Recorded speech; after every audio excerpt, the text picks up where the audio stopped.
Hello, listening friends. We are glad you've joined us again tonight. नमस्कार श्रोता मित्रों, हम आनंदित हैं कि फिर से आज रात आप हमारे साथ शामिल हैं। And I'm glad you are listening to this very special and important series of messages. और मैं आनंदित हूं कि आप इस बहुत ही खास और महत्वपूर्ण संदेश श्रृंखला को सुन रहे हैं। We want you to know everything about the real enemy, हम चाहते हैं कि असल शत्रु के विषय में आप सब कुछ जान लें, even Satan himself. यहाँ तक कि शैतान के बारे में भी। And tonight I want to talk to you about what makes him thrive. और आज रात मैं आपसे बात करना चाहता हूं कि वो उन्नति या सफल कैसे होता है। And tonight I want to talk to you about what makes him thrive. और आज रात मैं आपसे बात करना चाहता हूं कि वो सफल कैसे होता है।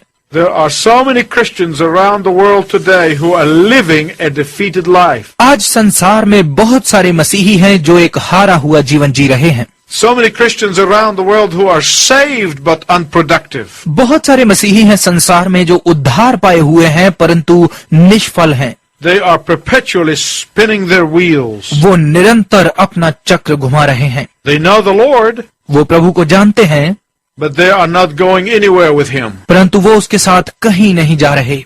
And I am convinced in my own heart और मैं अपने हृदय में भरोसेमंद हूँ that if we are ever able to peek into Satan's goal-setting program, कि यदि हम कभी भी शैतान के लक्ष्य निर्धारण कार्यक्रम में झांक पाएं, we are going to discover that his number one goal is to make Christians ineffective. तो हम पाएंगे कि उसका नंबर 1 लक्ष्य है मसीहियों को निष्प्रभाव करना, To keep them from comprehending and understanding and applying the Word of God in their lives. उन्हें परमेश्वर के वचन को समझने, जानने और अपने जीवनों में लागू करने से रोके रखना। Today, we continue exposing the enemy and his method of operation. आज भी हम शत्रु और उसकी कार्यविधि पर से पर्दा हटाना जारी रखेंगे। And I want to focus on what really makes Satan thrive among believers. और मैं इस बात पर गौर करना चाहता हूँ कि वास्तव में वो क्या है जो शैतान को विश्वासियों में सफल करता है। My text is familiar to some of you.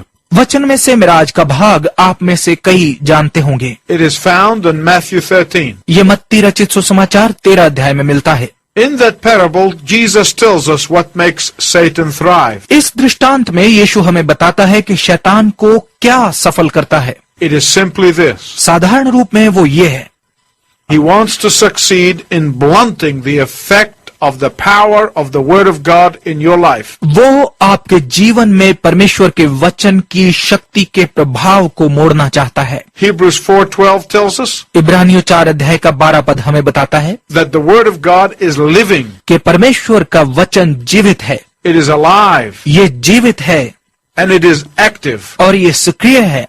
The Word of God is sharper than two-edged sword, परमेश्वर का वचन 2 धारी तलवार से भी तीखा है, piercing the division of soul and spirit, प्राण और आत्मा को 2 भाग कर देता है and discerning the thoughts and the intentions of the heart. और विचारों और मन की इच्छाओं को जान लेता है। The Word of God is a powerful thing. Satan knows that. शैतान जानता है कि परमेश्वर का वचन एक सामर्थी बात है।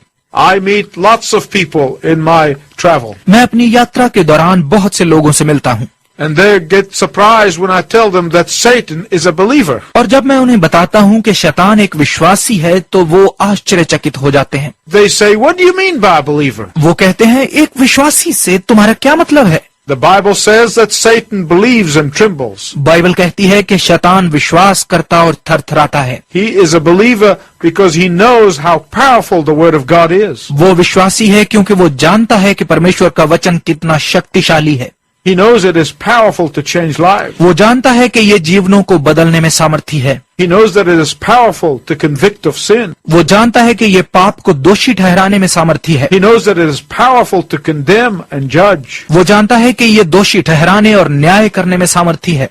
He knows it is powerful to produce fruit. वो जानता है कि ये फल पैदा करने में सामर्थी है। It is powerful to accomplish God's purpose in your life tonight. और आपके जीवन में परमेश्वर के उद्देश्य को आज रात पूरा करने में ये सामर्थी है। And that's what Jesus wants us to know from this parable of the soil. और यीशु अपने धरती के दृष्टांत से यही चाहता है कि आप जानें। Some people call it the parable of the sower, कुछ लोग इसे बीजने वाला दृष्टांत कहते हैं, but it's really the parable of the soil. परंतु वास्तव में ये जमीन का दृष्टांत है।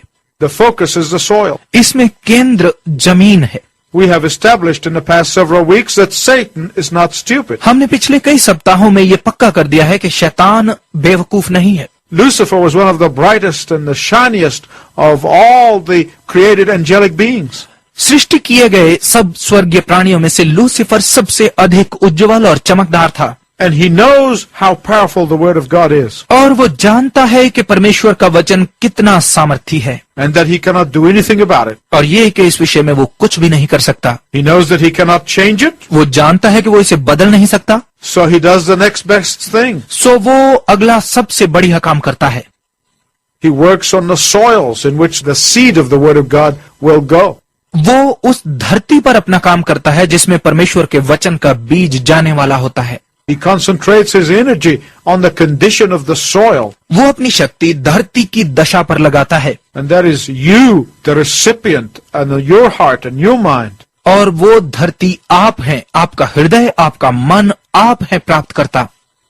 He does all of his work toward keeping the word of God from doing its job in your life. वो अपना सारा काम परमेश्वर के वचन को आपके जीवन में कार्य करने से हटाने के लिए करता है। And when it gets planted, he does everything in his power to prevent it from growing and germinating. और जब ये बोया जाता है तो वो इसे बढ़ने और अंकुरित होने से रोकने के लिए वो सब करता है जो उसकी शक्ति में है।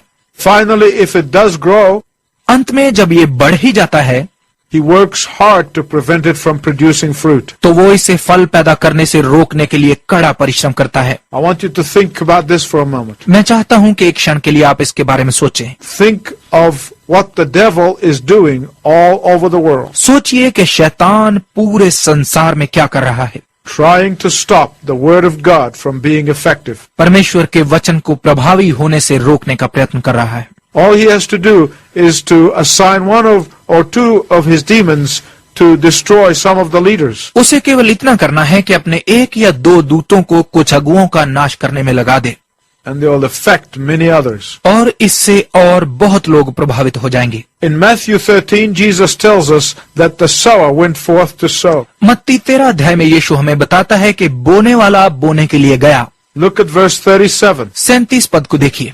He said that the sower is the Son of God. उसने कहा कि बोने वाला परमेश्वर का पुत्र है, And as soon as the sower gets out and starts sowing the seed, और जैसे ही बोने वाला जाकर बोना शुरू करता है, Satan goes out and work too. शैतान भी बाहर निकलकर काम में लग जाता है। He said that the first type of soil is the soil that goes on the edge of the field. उसने कहा कि पहली धरती वो है जो खेत के किनारे वाली है, And that is the border between two farms. और वो दो खेतों के बीच की सीमा है। It is a place where the earth is compacted and packed up. ये वो स्थान है जहाँ की धरती ठोस और दबी हुई है। This is the first type of soil. ये पहली तरह की धरती है। And when the seed falls on this hard land, और जब बीज इस सख्त धरती पर गिरता है what happens? तो क्या होता है?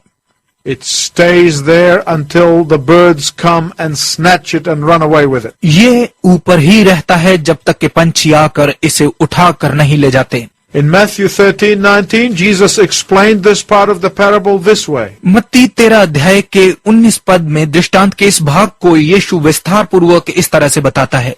The hardened soil, he said, is the person who does not understand or comprehend the scripture. उसने कहा कि सख्त धरती वो व्यक्ति है जो वचन को जानता या समझता नहीं है। It is the person who does not understand the power of the word of God. ये वो व्यक्ति है जो परमेश्वर के वचन की शक्ति को नहीं समझता। Some of you who are listening to me right now don't understand the power of the word of God. आप जो इस वक्त मुझे सुन रहे हैं, आप में से कुछ परमेश्वर के वचन की शक्ति को नहीं समझते, And God wants you to comprehend that tonight. और परमेश्वर चाहता है कि आज रात आप इसे समझें। So what is Satan's strategy for that one? तो ऐसे व्यक्ति के लिए शैतान की नीति क्या है? He gives us 3 strategies here. वो यहाँ हमें 3 नीतियां देता है। The first strategy is this. पहली नीति ये है, Those who have hardened hearts, वो जिनके हृदय कठोर हैं, he goes immediately and picks up the seed off the ground. वो तुरंत जाता है और धरती पर से बीज उठा लेता है। Those who are the type of people who get some emotional feelings when they hear the word of God, ऐसे लोग जो परमेश्वर का वचन सुनते हुए भावुक एहसास रखते हैं, they will get teary-eyed, उस समय उनकी आंखें आंसू भरी होती हैं, but otherwise their hearts are hardened as a rock. परंतु वैसे उनके हृदय पत्थर की तरह कठोर हैं। Nothing penetrates them. कुछ भी उन्हें भेद नहीं सकता।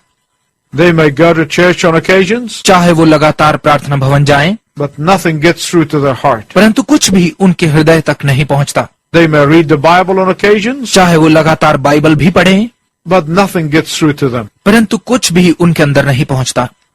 Here is Satan's strategy. ये है शैतान की नीति। First, he blinds their mind सबसे पहले वो उनके मन को अंधा करता है, so they don't understand the Word of God. ताकि वो परमेश्वर के वचन को ना समझें। Secondly, दूसरा, he tries to make them forget what they have heard as soon as they hear it. वो ये प्रयत्न करता है कि जो उन्होंने सुना है वो सुनते ही भूल जाएं।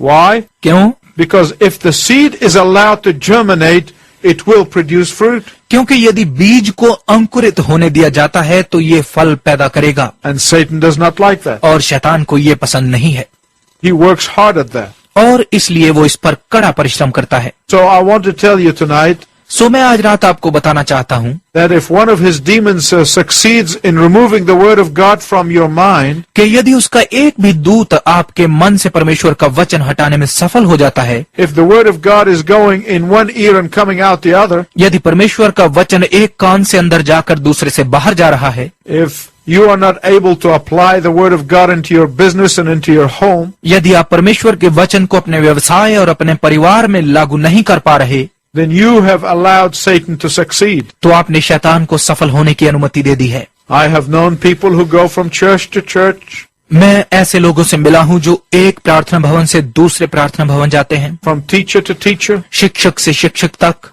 from seminar to seminar, सभा से सभा तक, and they go from one place to another, but nothing is happening inside of them. और वो एक से दूसरे स्थान जाते हैं पर उनके अंदर कुछ भी नहीं हो रहा है। Why? क्यों? Because Satan has convinced them that all they need is more seed, more seed, more seed. क्योंकि शैतान ने उन्हें विश्वास दिला दिया है कि उन्हें केवल और बीज और बीज और बीज की आवश्यकता है, When in reality, that is not true. जबकि वास्तव में ये सत्य नहीं है। What they need is the plowing of the Holy Spirit to plow the soil of their hearts in order that the Word of God can be planted. उन्हें आवश्यकता है पवित्र आत्मा की नरमाई की, जिससे उनके हृदयों की धरती नर्म हो जाए ताकि परमेश्वर का वचन बोया जा सके। Is the soil of your heart compacted tonight? क्या आज रात आपके हृदय की धरती कठोर है? Do you want to know how it became that way? क्या आप जानना चाहते हैं कि ये ऐसी कैसे बनी? Here's what the Bible said. ये है जो बाइबल कहती है। Psalm 66:18. भजन संहिता 66 अध्याय का 18 पद। If I regard a sin in my heart, my prayers will not be answered. यदि मैं हृदय में पाप सोचता तो मेरी प्रार्थनाएं न सुनी जाती। So if there is a sin in your life and you have got that sin rationalized, तो यदि आपके हृदय में पाप है और आपने उस पाप को समझ लिया है, then you know that your heart is compacted. तो आप जानते हैं कि आपका हृदय कठोर है। And in this case, all the preaching and all the teaching in the world is not going to penetrate. और इस दशा में संसार की संपूर्ण शिक्षा और प्रचार भी इसे भेद नहीं सकता। What you need to do is repent. आपको पश्चाताप करने की आवश्यकता है। Confess your sin. अपने पाप का इकरार कीजिए, Because confession is that plowing of the soil, that compacted soil. क्योंकि इकरार ही उस कठोर धरती को नर्म करेगा। And then the word of God will go on and bear fruit. और फिर परमेश्वर का वचन आगे बढ़ते हुए फल लाएगा। And then there is a second type of soil. और फिर यहाँ दूसरी तरह की धरती है। The second of many ways in which your heart can become compacted is what the Bible calls the root of bitterness. कई प्रकार से दूसरी जिसमें आपका हृदय कठोर बन सकता है, जिसे बाइबल कड़वाहट की जड़ कहती है। You say, what is that? आप कहते हैं वो क्या है? Some people have that root of bitterness so deep in their heart that they're not even able to comprehend it. कुछ लोगों के हृदय में उस कड़वाहट की जड़ इतनी गहरी होती है कि वो इसे समझ तक नहीं पाते। They try to deal with the symptoms, वो लक्षणों के साथ निपटने का प्रयत्न करते हैं, but the problem is the disease. परंतु समस्या है एक बीमारी। Bitterness will so compact your heart that your heart cannot receive the word of God. कड़वाहट आपके हृदय को इतना कठोर कर देती है कि आपका हृदय परमेश्वर के वचन को ग्रहण ही नहीं कर पाता। Even if you read the scripture 24 hours a day, it does not help you. यहाँ तक कि चाहे आप दिन में 24 घंटे भी वचन को पढ़ें, कोई फायदा नहीं होता।